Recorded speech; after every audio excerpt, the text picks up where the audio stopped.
آ، آج میں ایک امپورٹنٹ ٹاپک لے کے آپ کے سامنے آیا ہوں تو یہ ہے کہ ہارٹ اٹیک خاص کر ینگ میں تو اس بارے میں بہت کچھ بتایا جا رہا ہے، لکھا جا رہا ہے، جس میں کچھ سائنٹیفک انفارمیشن پر بیسڈ ہے، کچھ نہیں ہے۔ خاص کر بہت سے میں پوسٹ دیکھ رہا ہوں آج کل فیس بک میں یا کہیں اور، جو سنی سنائی باتوں پر بیسڈ ہے، اس کی کوئی سچائی نہیں ہے۔ تو یہ دکھ کی بات ہے، ایسے پوسٹ ہم ملتے ہیں ہمیں سوشل نیٹ ورکنگ سائٹس پر، کیونکہ مجھے پتہ نہیں لوگوں کو میں بھی مزہ آتا ہے پڑھنے میں جس میں سچائی نہیں ہو، تو اس لیے وہ پوسٹ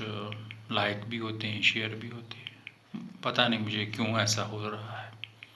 ٹھیک ہے، ہارٹ اٹیکس ہو رہے ہیں، اخبار میں بھی رپورٹ ہو رہے ہیں، نیوز میں بھی رپورٹ ہو رہے ہیں، لیکن اس سے پہلے کہ ہم لوگوں کو ڈرائے،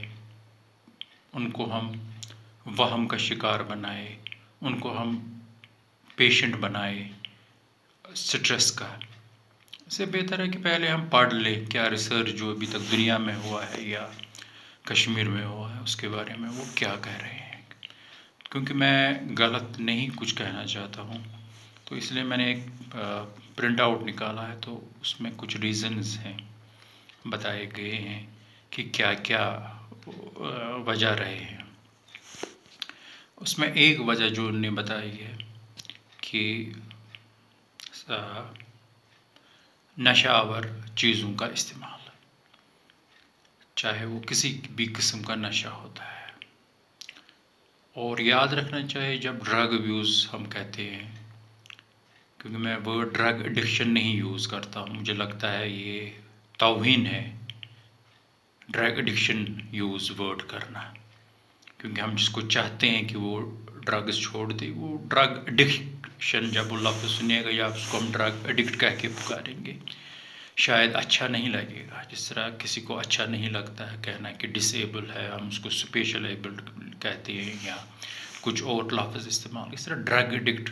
لفظ استعمال نہیں ہونا چاہیے۔ خیر، ایک وجہ یہ ہے کہ ڈرگ ابیوز، اور ڈرگ ابیوز جب آتا ہے، جو کرائٹیریا بنایا ہے انٹرنیشنل کلاسیفیکیشن آف ڈیزیزز میں، ڈرگ ابیوز میں سگریٹ اسموکنگ بھی آتی ہے، تو یہ نہ کوئی سمجھے کہ صرف کینابیس، ہیروئن کا استعمال ہی ڈرگ ابیوز میں آتا ہے، سگریٹ اسموکنگ یا تماکو وہ بھی ڈرگ ابیوز میں آتی ہے، یہ ایک ریزن ہے۔ دوسرا انہوں نے بتایا ہے کہ انکنٹرولڈ جو آپ کا بلڈ پریشر رہتا ہے، ہائی بلڈ پریشر، حالانکہ ہائپر ٹینشن اس کا کریکٹ ورڈ ہے۔ اب یہاں تو کشمیر میں چاہے دنیا میں بہت سے لوگوں کو یہ تکلیف ہے، لیکن انہوں نے لفظ استعمال کیا انکنٹرولڈ بلڈ پریشر، جو کہ میں پہلے بھی بتا رہا ہوں، ہائی بلڈ پریشر یا ہائپر ٹینشن، جس کے لیے ہم دوائی نہیں لیتے۔ کیوں نہیں لیتے ہیں؟ کیونکہ ہم نے گوگل پر پڑھا ہے اس دوائی میں یہ سائیڈ افیکٹ ہے۔ ہمیں چاچا جی کے بیٹے نے کہا ہے کہ میں نے اس سے پوچھا، اس نے بولا یہ جو دوائی آپ کو ایک کارڈیالوجسٹ نے لکھی ہے جس کا ایکسپیرئنس 20 یا 30 سال ہے، وہ آپ ان کی بات نہیں مانتے ہیں، آپ گوگل پر چلے جاتے ہو اور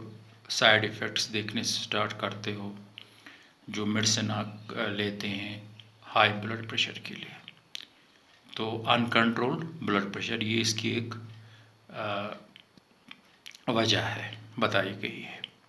وہ بھی جب ہم اس کے لیے دوائی نہیں لیں۔ دوسری ایک وجہ جو بتائی گئی ہے کہ لپڈس، کولیسٹرول لیول بہت زیادہ باڈی میں ہوتی ہے، اگین اس کے لیے آپ دوائی نہیں لیتے ہیں یا کچھ نہیں کر رہے ہوتے، تو اس وجہ سے یہ ایک رسک فیکٹرز ہے، کیا کیا وجہ ہوا ہے، وجہ ہو سکتی ہے۔ دوسرا ہے ایکسرسائز کام کرنا یا نہیں، بالکل نہیں کرنا۔ ایک اور وجہ ڈائبٹیز، اگین انکنٹرولڈ یعنی کہ جس کو آپ کنٹرول نہیں کرتے ہو، جس کو آپ یہی گوگل سرچ کر کر کے ڈائبٹیز کی دوائی چھوڑ دیتے ہو، اس کو یہ وائٹامن کی طرح ایک دن لیتے ہو، ایک دن نہیں آپ اس کو لیتے ہو۔ ایک اور وجہ جو بتائی گئی ہے کہ سٹریس کی وجہ سے انسان کو بہت سی اور بھی ڈیزیزز ہو جاتی ہے، نہ کہ یہ کہ اس کو ڈپریشن ہوگا، انگزائٹی ہوگی یا کوئی اور تکلیف اس کو مینیفیسٹ ہو جائے گی، بلکہ دوسری اور تکلیفیں بھی اس کو ہو سکتی ہے۔ تو سٹریس کا بھی علاج کرنا چاہیے، لیکن اگین وہی بات آ جاتی ہے کہ آپ بھتیجے اور بھانجے کی باتیں سن لیتے ہیں اور آپ ڈاکٹر کی دوائی نہیں لیتے ہیں۔ اب میں آتا ہوں کشمیر کی طرف۔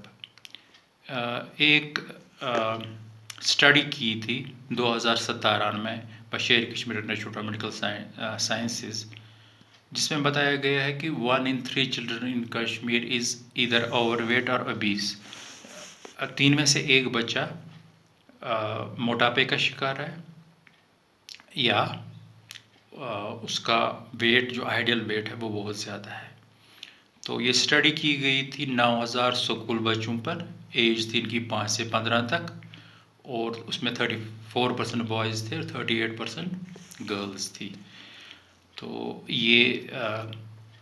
اس بارے میں انہوں نے سروے کیا۔ دوسرا، ڈرگ ابیوز کے بارے میں آپ سروے پڑھتے رہتے ہیں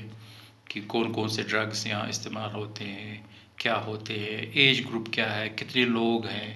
اور دیکھیے کیا ہوتا ہے جب ہیروئن یوز ہوتی ہے، ہیروئن یوز تو اس میں ہوتا ہے کہ ہمارے جو باڈی میں نروز، رگ کہتے ہیں جن کو، تو وہ میسیج جو آپ کے ہارٹ کو دیتے ہیں کہ آپ کے ہارٹ میں پین ہوتی ہے کبھی کبھی، وہ نہیں ہوتی کیونکہ وہ بلاک کر دیتا ہے ہیروئن۔ تو اس کی وجہ سے بھی ڈرگ ابیوز والوں میں بہت زیادہ ڈیتھ ہو جاتی ہے۔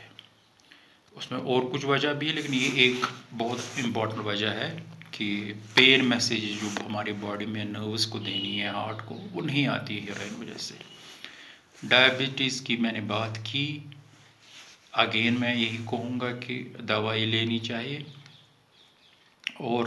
جو ایک میں سروے اپنے آگے رکھ کے پڑھ رہا ہوں، کیونکہ میں نہیں چاہتا ہوں کہ میں آپ کو کوئی غلط بات بتاؤں، کہ باقی اس میں کولیسٹرول لیول کا اگین لکھا گیا ہے۔ تو بس ایک لاسٹ چیز مجھے یہی بتانی ہے کہ اب آپ بچیں گے کیسے۔ پہلے ہی اگر آپ کو کوئی ڈس آرڈر ڈائگنوز کیا ہے، کسی ڈاکٹر صاحب نے، کارڈیالوجسٹ نے آپ کو کہا ہے کہ آپ کا بلڈ پریشر ہائی رہتا ہے، تو آپ کو دوائی لینی پڑے گی، تو لیجئے۔ ڈائبٹیز ہے، لیجئے۔ یہ اپنی ہی ٹرائی نہیں مارے کہ اب وہ مکسچر میں پیوں گا، یہ مکسچر میں پیوں گا، ایسا نہیں کیجیے۔ تیسرا، اسموکنگ ہے، چھوڑ دیجئے اس کو، کوشش کیجئے آہستہ آہستہ چھوڑنے کی۔ چوتھا، اگر کوئی ڈرگ یوز کرتا ہے، اس کا استعمال ڈرگ استعمال کرتے ہیں تو وہ بند کرے، ڈاکٹر کے پاس جائے، کاؤنسلر کے پاس جائے، اور وہ ان سے گائیڈنس لے کہاں کیسے ہم ڈرگز جو چھوڑ سکتے ہیں۔ خاص کر اس میں یہ ہے کہ خود اپنے کوشش نہیں کرنی چاہیے کہ خود ہی ڈرگز چھوڑے، کیونکہ اس میں وڈراول سمٹمز ایک چیز ہوتی ہے۔ وڈراول سمٹمز ہے کہ آپ اچانک کوئی چیز بند کرے تو آپ کی باڈی ریئیکٹ کرتی ہے۔ تو اس میں یہ بھی ہو سکتا ہے کہ اس میں آرٹریل فبریلیشن ہو سکتی ہے، یعنی کہ ہارٹ میں ایک قسم کی تکلیف ہو سکتی ہے، جس کی وجہ سے جو ڈرگ ابیوز کر رہا ہے اس کی ڈیتھ بھی ہو سکتی ہے۔ تو بہتر ہے کسی ڈاکٹر کے پاس جائے، اور اس وقت ہر ڈسٹرکٹ ہاسپٹل میں ایک سائیکیٹرسٹ ہے، مینٹل ہیلتھ کاؤنسلرس ہیں، تو آپ کو ادھر ادھر جانے کی ضرورت نہیں ہے، مطلب اپنا ٹائم ویسٹ کرنے کی ضرورت نہیں، آپ کے اپنے ڈسٹرکٹ میں بھی آپ کو مل سکتے ہیں ایسے جو کہ آپ کو ہیلپ کر سکتے ہیں، جو ڈرگ ابیوز میں آپ سائیکل میں آپ پھنسے ہوئے اس میں نکلنے کی۔ لاسٹلی آپ کو ایک چیز ہے کہ آپ کو اپنا جو ہے لائف سٹائل چینج اس حساب سے بھی کرنا پڑے گا کہ آپ کو زیادہ سے زیادہ ایکسرسائز کرنی پڑے گی، واک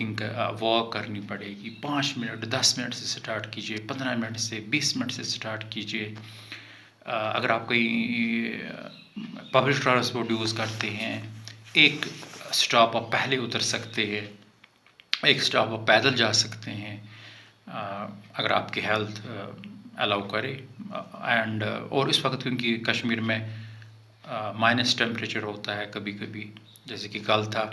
تو زیادہ کولڈ میں بھی یہ ضروری نہیں کہ آپ باہر نکل کے ہی واک کریں،